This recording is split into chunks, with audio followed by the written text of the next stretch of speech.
नमस्कार मित्रांनो, आज आपण पाहणार आहोत ओप्पो F33 सिरीजचा मोबाईल लॉन्च झालेला आहे. तर त्या मोबाईलचे आपण फीचर्स पाहणार आहोत. त्यामध्ये आपण ओप्पो F33 प्रो हा मोबाईलचे फीचर्स पाहणार आहोत. या फोनमध्ये दिलेला आहे एक स्माइली कर्व डिझाईन दिलेली आहे, जी की एकदम सुंदर आणि अट्रॅक्टिव्ह अशी डिझाईन दिलेली आहे.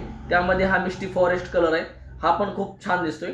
दुसरी गोष्ट म्हणजे या फोनमध्ये IP69K 66, 69 आणि 68 अशी वॉटर रेटिंग दिलेली आहे, जे की 80 डिग्रीच्या वरती जर पाणी असेल, गरम पाणी असेल, त्या पाण्यामध्ये जरी हा मोबाईल पडला तरी मोबाईलला काही डॅमेज होणार नाही. दुसरी गोष्ट म्हणजे यामध्ये 7000 mAh ची बिग बॅटरी दिलेली आहे. या फोनने तुम्ही दुसऱ्या मोबाईलला चार्जिंग सुद्धा करू शकता, म्हणजे रिव्हर्स चार्जिंग सिस्टम सुद्धा दिलेली आहे. तर हा मोबाईल तुम्ही पाहू शकता, एकदम खूप स्मूथ आणि एकदम अट्रॅक्टिव्ह असा मोबाईल दिलेला आहे. तर या फोन घेण्यासाठी तुम्हाला यायचं आहे Radhe mobile shopping, housing society अंबाजोगाईमध्ये. तर लवकरात लवकर व्हिजिट करा आणि तुमचा हा F33 सिरीजचा मोबाईल मिळवा. धन्यवाद.